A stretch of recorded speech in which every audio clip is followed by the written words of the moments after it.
नमस्कार दोस्तों, स्वागत है आपका हमारे चैनल पर। चारों ओर हंसी खुशी और उल्लास बिखरा पड़ा था। प्रोफेसर आनंद और उनकी पत्नी जया भी सभी के साथ रस्मों का मस्ती और ठहाकों सहित लुत्फ उठाते खुद को युवा महसूस कर रहे थे। युवा वही होता है जिसके हाथों में शक्ति, पैरों में गति, दिल में ऊर्जा और आंखों में सपने होते हैं। और प्रोफेसर आनंद और उनकी पत्नी ऐसा ही महसूस कर रहे थे।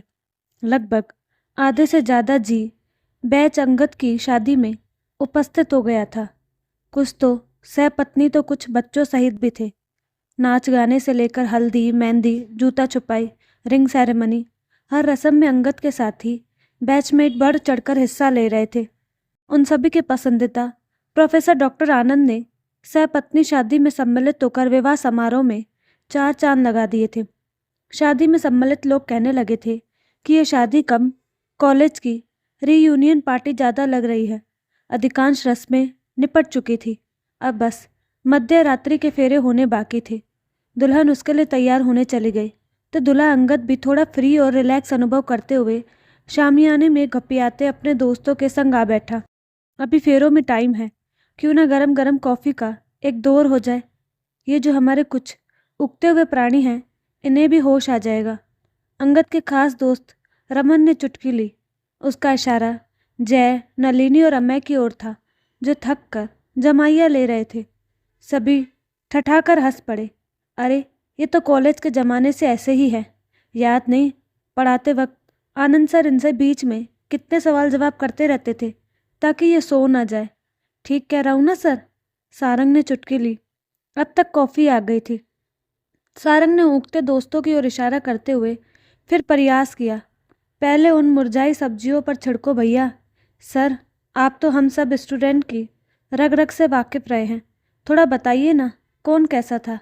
आप टीचर्स क्या बात करते थे हमारे बारे में? पल्लवी ने आनंद सर से आग्रह किया तो सबकी उत्सुक निगाहें सर की ओर उठ गई। अरे छोड़ो ये सब पुरानी बातें, अभी सबका करियर अच्छा चल रहा है, मैं इसी में खुश हूँ।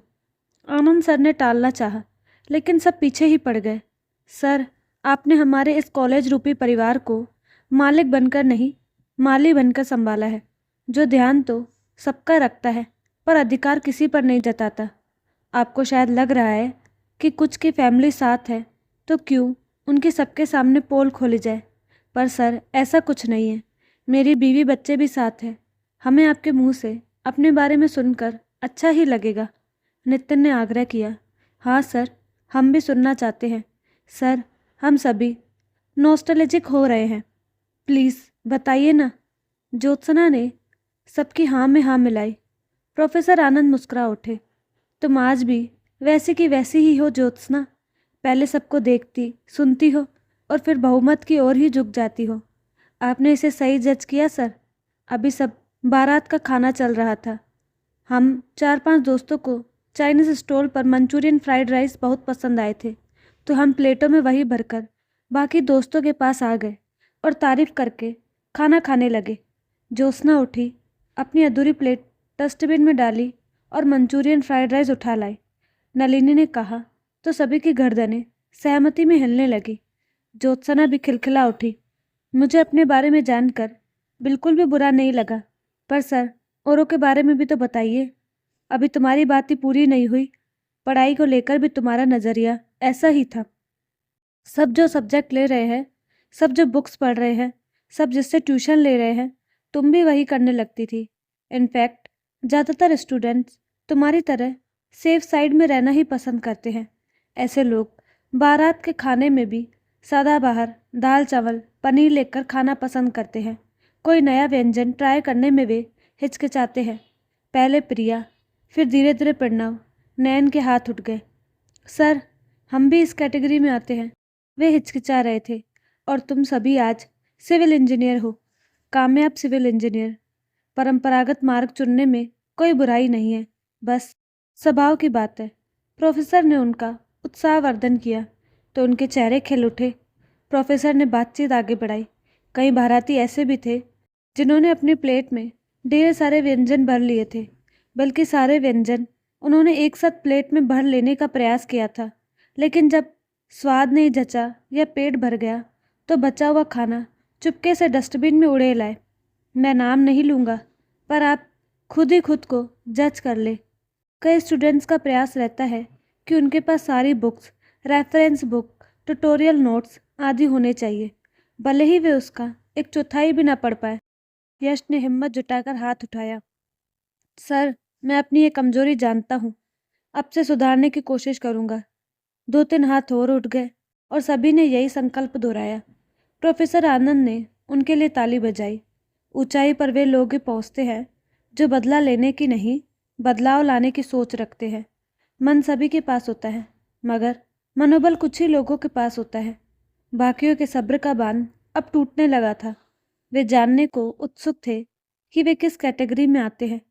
प्रोफेसर आनंद उनकी मनस्थिति भाप मुस्कुरा उठे, फिर कुछ सोचकर बोले, बारात में कुछ ऐसे भी थे जो चुपके से दूसरों की प्लेट में झांकते, प्रभावित होते और फिर वही व्यंजन अपनी प्लेट में परोस लेते। कई स्टूडेंट्स को हमेशा दूसरों के पढ़ने का तरीका और पाठ्य सामग्री ही लुभाते हैं और वो उन्हें अपनाने में ही लगे रहते हैं। तो कुछ ऐसे भी होते हैं जो संयम से एक एक व्यंजन प्लेट में परोसते हैं, पूरा समाप्त करते हैं, फिर अगले व्यंजन की तरफ बढ़ते हैं। पर जब अपने पसंदीदा व्यंजन तक पहुंचते हैं तो पता चलता है कि पेट ही भर चुका है। प्रोफेसर आनंद गंभीर थे। सर, मेरे साथ ऐसा ही होता है। मैं हर शादी में ऐसे ही लौटती हूँ। पेट तो भर जाता है, मन रिक्त रह जाता है। सलोनी ने स्वीकृति दी। जया भी पहले ऐसा ही करती थी, फिर उसने इसका समाधान खोज निकाला। अब वह पूरे पंडाल का चक्कर लगाती है, समस्त व्यंजनों में अपने पसंदीदा व्यंजन सेलेक्ट करती है और उन्हें ही एक एक करके प्लेट में परोसती जाती है और भोजन का भरपूर लुत्फ उठाती है। प्रोफेसर आनंद ने बताया, वाह, अब मैं भी ऐसा ही करूँगी। बल्कि सोच रही हूँ कि मैं जो प्रतियोगी परीक्षाओं की तैयारी कर रही हूँ, उनकी तैयारी में भी यही तरीका अपनाऊँ। पहले संबंधित पाठ्य सामग्री की विस्तृत सूची बना लूँ, फिर उसमें से सूची, सिलेबस और समय के अनुसार पाठ्य सामग्री चुन लूँ और तदनुसार पढ़ाई करूँ। बेस्ट आइडिया है। कईयों के मुंह से एक साथ निकल गया। जिस इंसान के पास समाधान करने की शक्ति जितनी ज़्यादा होती है, उसके रिश्तों का दायरा उतना ही विशाल होता है। जैसे कि तुम्हारे पास। अपनी जया आंटी को बताना, वे बहुत खुश होंगी। अरे, जया कहाँ है? काफ़ी देर से नज़र नहीं आ रही। प्रोफेसर आनंद व्यग्रता से इधर उधर नज़रें दौड़ाने लगे तो सभी स्टूडेंट्स की नज़रें भी उन्हें तलाशने लगी। तभी दूर से जया जी थके कदमों से इधर ही आती दिखाई दी। अरे, तुम कहाँ रह गई थी? जूठी प्लेट रखने गई तो नज़रें बरबस ही शामियाने की दूसरी तरफ चली गई थी। बहुत विभत्स दृश्य था। मन बहुत अशांत हो उठा है। अरे, ऐसा क्या देख लिया? प्रोफेसर आनंद के कदम स्वतः ही शामियाने के उसे छोर की ओर उठ गए तो बाकी सब भी उत्सुकतावश उनके पीछे पीछे हो लिए। दृश्य वाकई बहुत करुणाजनक था। कुछ गरीब बच्चे जूठी प्लेटों में से भोजन के अवशेष उठा उठा कर खा रहे थे। कईयों ने तुरंत मुंह फेर लिया, कुछ की आंखें नम उठी तो कुछ के चेहरों पर घृणा के भाव उभर आए। ज़्यादा देर वहाँ खड़े रहना दुरूह था। सब थके कदमों से जया जी के पास लौट आए, जो अभी भी शोक मगन बैठी थी। उनके साथ साथ कई प्रत्यक्षदर्शी भी गहरे आघात में थे। मैम, मैं आज से प्रण लेती हूँ, शादियों में तो क्या, मैं घर में भी प्लेट में अन्न का एक दाना भी जूठा नहीं छोड़ूंगी। ज्योत्सना गंभीर और दृढ़ थी। कुछ अन्य साथी भी उसके समर्थन में उतर आए। जया जी छोटी उम्र से इस बड़े निर्णय से खासी प्रभावित हुई।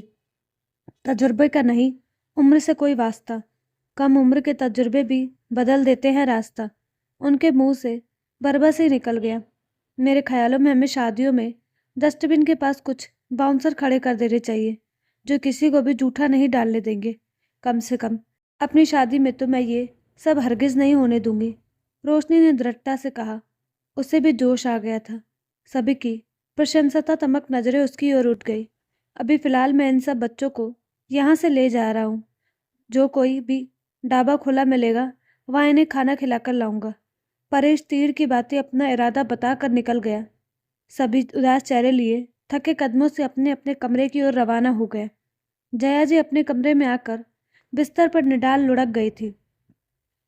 कुछ समय पूर्व के हंसी मजाक के माहौल में यकायक ही वो उजलता और उदासी परसने लगी थी। प्रोफेसर आनंद पत्नी की मनस्थिति समझ रहे थे। वे ये भी जानते थे कि जब तक वह कोई निदान नहीं खोज लेगी, ऐसे ही विचलित रहेगी। विदाई के वक्त तक जया जी आश्चर्यजनक रूप से काफी शांत नजर आने लगी थी। दुल्हन की विदाई के बाद सारे स्टूडेंट प्रोफेसर आनंद के कमरे में एकत्रित हुए। इसके बाद सब एक दूसरे को गुड बाय कहकर विदा लेने वाले थे। जया जी ने रात वाली घटना के प्रति सभी को कंसर्न दिखाने के लिए धन्यवाद दिया। मैंने महसूस किया कि सलाह के 100 शब्दों से ज़्यादा अनुभव की एक ठोकर इंसान को ज़्यादा मजबूत बनाती है। कौन सीखता है बातों से? सबको एक हादसा ज़रूरी है। सबने जिस विनम्रता से अपनी अपनी गलती कबूल की, मैं अभिभूत हूँ। यही नहीं, सुधरने के प्रति उनकी प्रतिबद्धता ने मुझे अंदर तक भिगो दिया है। विनम्रता सिर्फ यह देखती है कि क्या सही है, कौन सही है, कि चिंता नहीं करती। गलती स्वीकारने और गुनाह छोड़ने में कभी देर नहीं करनी चाहिए। रास्ता जितना लंबा होगा, वापसी उतनी ही मुश्किल हो जाएगी। आप सभी की चिंता और निदान के सुझाव जानकर मुझे प्रसन्नता हुई। मुझे उम्मीद है आप सभी इन्हें व्यवहार में भी लाएंगे। जूठा छोड़कर हम अपने पैसों के साथ साथ देश के प्राकृतिक संसाधनों का भी दुरुपयोग कर रहे हैं। ये सब बातें मेरी जानकारी में पहले भी थी, लेकिन आज आंखों से देखा तो दिल दिमाग हिल गया। मैंने सोच लिया है कि घर लौटकर मैं अपने आसपास की झुग्गी झोपड़ियों में नियमित रूप से जाऊंगी। वहाँ के बच्चों, बड़ों, सभी में परिश्रम, आत्मसम्मान और आत्मनिर्भरता की भावना जागृत करने का प्रयास करूंगी। उन्हें स्वच्छता से रहने, खाने पीने की प्रैक्टिकल ट्रेनिंग दूंगी।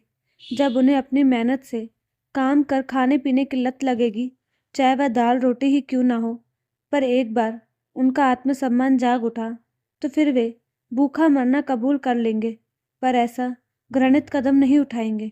मुझे समझ आ गया है कि हमें समझने की ज़रूरत तो है ही, पर साथ ही साथ जूठा उठाकर खाने वाले तबके में भी स्वच्छता, आत्मसम्मान, आत्मसंयम और आत्मनिर्भरता के भाव जगाना आवश्यक है। सभी ने इस मुहिम में उनका साथ देने का वादा किया। बारात का खाना नहीं रह गया था, बल्कि जीवन का आईना बन गया था। तो दोस्तों, आपको कहानी कैसी लगी? अपनी राय कमेंट बॉक्स में ज़रूर दें और साथ ही हमारे चैनल को लाइक शेयर सब्सक्राइब करना ना भूलें। धन्यवाद।